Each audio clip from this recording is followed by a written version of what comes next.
Well, good morning, internets. Here we are. Hope you're prepared for a long day ahead of us. The time has come, and yeah, welcome to our vlog. So, here we go.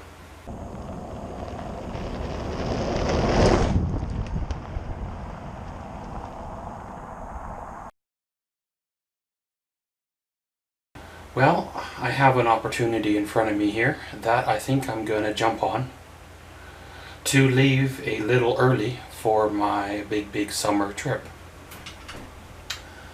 Well, over the last few days I've been getting things together, fixing things, cleaning things, gathering things up, buying things. And here the other day I finally got things together, finished. So basically I am done and waiting for, well, the time to leave.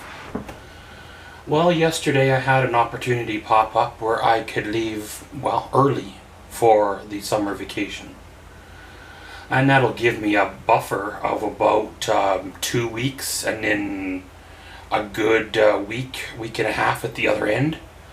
So there'll be 4 weeks of the actual holiday potentially, and then a buffer zone of a couple of weeks to maybe 3 weeks. So I should be able to have a pretty good trip if needed. Not feeling rushed, not gonna feel like I have to be at a certain place at a certain time, because, well, it is what it is, right? I got some sites I would like to see, and some that well, I'll work for or work towards if I can't do it all in this run. It kinda is what it is. Well, last night I was having a hard time sleeping because, well, the big day is here, and the way my mind works is it doesn't want to shut off. It'll keep going and going and going and going, and you know, what ifs and second guessing, and should I take this or should I take that, or you know, should I buy another 2 more cases of water or another propane tank or whatever. And really the answer is no, because I've got 2 24 packs of water plus the tank water, so I am good for water. Plus, well, it's not like I'm going to be far from a store, right? Anything I'm going to need I can buy along the way, or a town that is probably larger than about 30,000 population will have like a Walmart or a Canadian Tire, Home Depot. Any other smaller town, I'm sure, will have some kind of a mom and pop kind of store. So really I can buy whatever I need along the way. You know, the trailer is well, it was good last season and it really hasn't changed. It hasn't been used since the last time I used it, so it still is in the same shape as it was. And I gotta put some stuff away, as in what I'm gonna bring today and buy today, and put that away and sweep the floor and basically hitch and go. Somewhere between now and then I'll have to put some fuel in the truck, but well, it is what it is. So of course today it's a big adventure. I've never done anything like this before, especially on a solo trip. I've usually had somebody with me, and this is the first time that I will have struck out this far from home, basically alone. Years ago, back when I was single, if you want to put it like that, I used to go camping, but it was only 45 minutes to an hour away from home, and then things change and you collect an extra person or so, and then you start to take them wherever you go, or wherever or whenever they want to go, and sometimes they don't want to go, so then you don't go, and then you miss out on the season. Well, this year has, like I've said, it's been the planning works for years. Depends on how far you want to go back. You know, back when I owned the Beachcomber, I always wanted to do something like this, but my little 4-cylinder truck wouldn't pull that trailer. It had an issue with it, and it took me a few years to claw my way into an 8-cylinder vehicle, and what's there been, 4 trailers later? Here I am now, and ready to go, right? Got, like I said, a good route list ahead of me. 116 stops, about 5,000 kilometers. That's not including sites along the way and points of interest in towns that I visit. So it'll be what it is, right? No point in worrying about what you can't change. No point in stressing about things. Just roll with the punches. They are what they are, and around we go. So we'll have to see how the day unfolds. Either we'll see you from the trailer, or we'll see you from the road, or we'll see you at the other end. Well, hello internets. Here we are with a little bit of a afternoon update. No, we're not in Alberta. We're still in home. Went out to go leave this morning, and the attempt to leave was cut short. I went to go put stuff in the fridge, and the fridge was hot, or warm. Well, after troubleshooting the issue a bit, deciding it wasn't propane, and it wasn't the wiring in the trailer, it turns out I had a dead battery, and I guess the fridge requires a 12-volt signal in order to work. So I took the battery out of the trailer, came back home, put it on charge, decided to do some running around, fill the truck, and do a couple of returns, and everything was busy and loud, and just it wasn't a good time, you know. And so I decided to take a family member out for a nice breakfast before I left town, and I should have just stayed home because it was loud and noisy and full of children making unnecessary noises. And after all that was done, I didn't feel like hitting the road. My anxiety and stress level was through the roof. I just needed to come home to somewhere quiet and relax for a bit. And well, 3 hours later, the battery is now charged. I'm loaded up with the stuff that final stuff that I wanted to take, and basically whatever I don't have, I'll do without buy along the way. I am sure glad I didn't go and spend a lot of money on frozen foods or fridge foods yesterday, because all of that would have been ruined by now, and then it would really be a disaster. So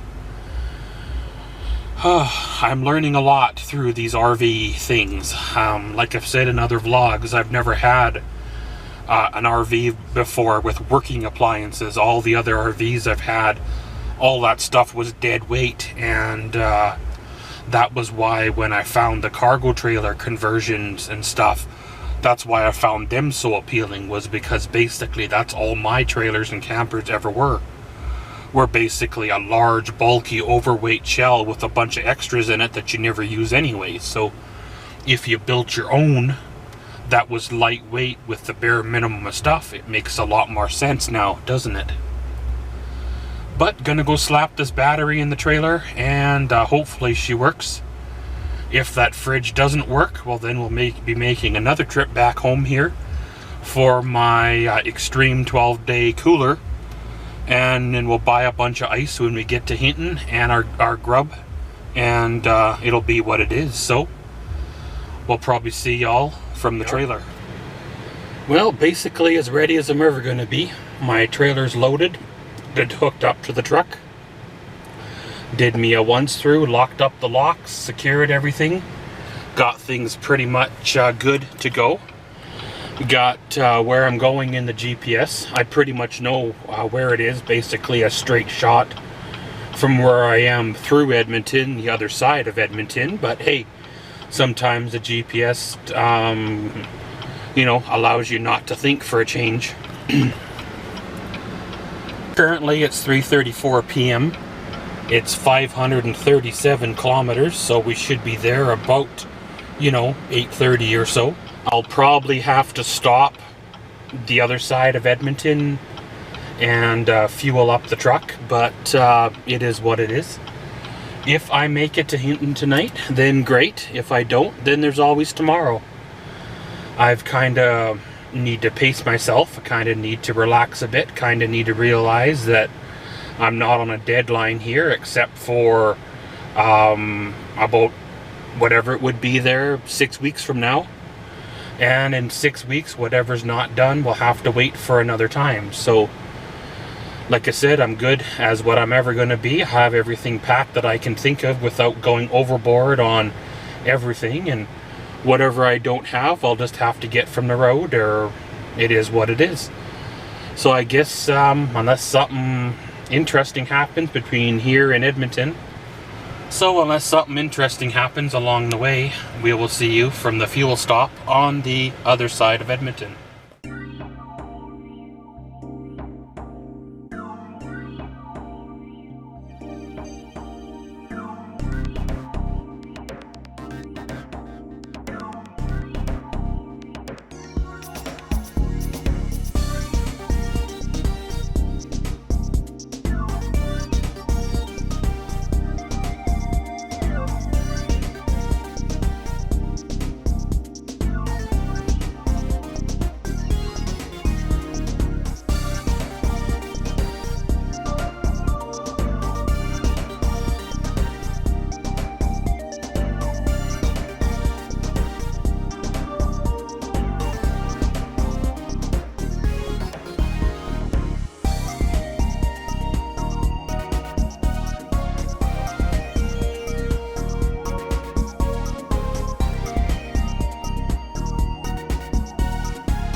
Well, hello internets, here we are. Little bit of a update. Well, here I am in Hinton, Alberta. Pretty much, look, you can maybe tell at the Walmart. Looks like it's not a freestanding Walmart, it's part of a mall. There's a dollar store over there, as well as a grocery store at the far end. Well, that was quite the drive in. The west side of Edmonton, I took Anthony Henday north to get around Edmonton, thinking that, you know, why go right through Edmonton? And I've been Henday south a half a dozen times, so let's take Henday north and see what it's like. Henday north was okay. I just picked a speed and I drove it, and people passed me regardless, so you know, it is what it is. Well, when you get out of Edmonton a ways, things get rather rough and rustic looking. The roads got pretty rough and the area got pretty rustic, and a lot of trees, a lot of marshes or sloughs and rough land and stuff. And I think right around Wabamin, I think that's what it's called, there was a really big piece of water. I think it took roughly a half hour to get past it all, if I was looking correctly. Well, unless memory serves me wrong, I think when we left, it was going to be 8:07 or so once we arrived. Well, as you see now, it is 9:33, and take into account, 20 minutes, half hour for the fuel up stop that I made on the hill at Adrossan, and somehow we have lost an hour. Not 100% sure if it had me on Saskatchewan time or what it was, because I looked down at my clock and it went from 8:08 or whatever it was arrival time to 9:08, and then when I stopped for fuel it was 9:23, and yeah, 10 minutes because of the rough hilly roads and stuff. And once we got past Edson, the roads got really hilly and up and down. If we didn't have smoke in the sky right now, I guess you could see the foothills from Hinton, but because of the smoke in the sky, it's just nice and white and hard to breathe. I was thinking of pushing her on through to my next stop for tomorrow, but I've had a very long day. It was like 4:30, quarter to 5 when I woke up this morning, and I didn't end up having my afternoon nap because the neighbors upstairs were tap dancing or renovating or chopping up a body or something, so it was kind of a bit of a cluster, and the stress of the day and what's turned out to be almost a 7-hour drive, I think, in total. And all I say is, if you had children, you probably couldn't do it all in one shot like I have. You probably would have to stop for a night along the way, let the kids rest, but unless they were really well-behaved kids. So pretty much gonna shut her down here, gonna go in, make a mess in the trailer, gonna see what kind of disaster I got going on in there from the shake, rattling, and the rolling, and probably gonna end her on here from the day. So as always, thanks for watching this here vlog and joining me on day 1 of the camping adventure. And as always, thanks for watching Maxwell's Vlogs. Comment, subscribe, and enjoy.